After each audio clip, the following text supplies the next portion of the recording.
Assalamualaikum warahmatullahi wabarakatuh. Perkenalkan, nama saya Faiza Turiskiyah dari kelompok Miligram, asal dari Sumeneb. Nah, pada video kali ini saya akan meresum tentang materi yang tadi telah disampaikan, yaitu mengenai manajemen waktu dan keorganisasian. Nah, untuk yang pertama, manajemen waktu, yang mana tadi sudah disampaikan oleh Kak Muhammad Miftahul Huda Firmansyah. Nah, langsung saja, apa sih itu manajemen waktu?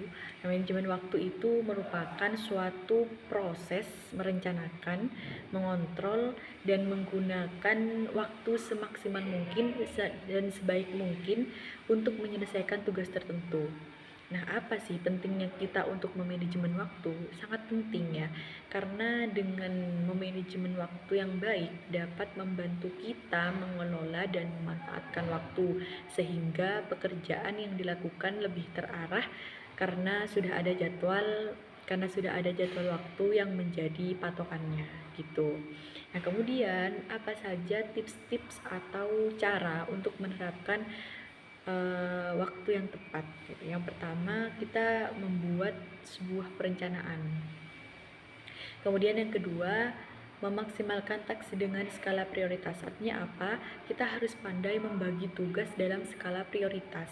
Misalkan kita harus memprioritaskan antara tugas yang mendesak dan juga penting, kemudian ada juga yang penting namun tidak mendesak, ada juga yang mendesak namun tidak penting.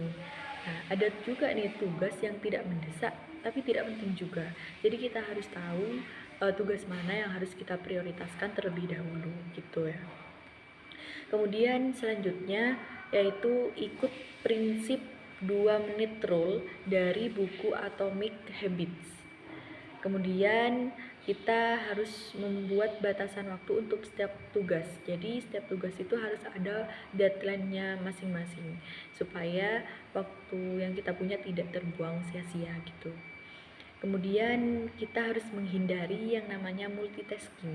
Apa sih multitasking? Multitasking itu menyelesaikan atau mengerjakan beberapa tugas dalam satu waktu. Itu harus kita hindari gitu ya.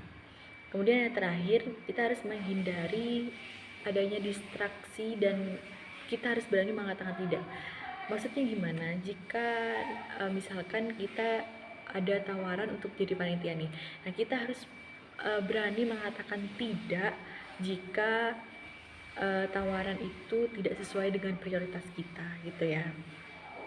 Kemudian untuk aplikasi-aplikasi yang dapat membantu kita untuk manajemen waktu ini ada beberapa. Yang pertama ada Notion, kemudian Trello, Evernote, dan juga lain-lain. Kita bisa pakai aplikasi itu untuk mempermudah manage waktu ya.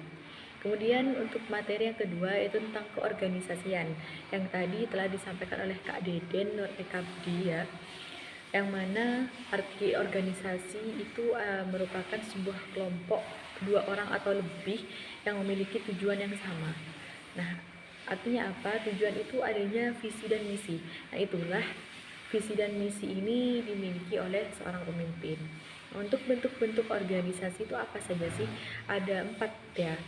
Untuk bentuk organisasi yang pertama itu ada organisasi lini, kemudian ada organisasi staff, ada juga organisasi fungsional, dan yang terakhir ada organisasi komite. Nah, untuk jenis-jenis organisasi itu sendiri ada organisasi yang bersifat formal, ada organisasi informal, dan juga ada organisasi internasional, dan juga ada organisasi yang bersifat ilegal atau rahasia gitu ya. Kemudian ikut organisasi itu ada manfaatnya gak sih? Ada dong pastinya. Yang pertama itu memperluas relasi kita dan juga jaringan kita, menambah teman gitu ya. Yang kedua, membentuk karakteristik seseorang.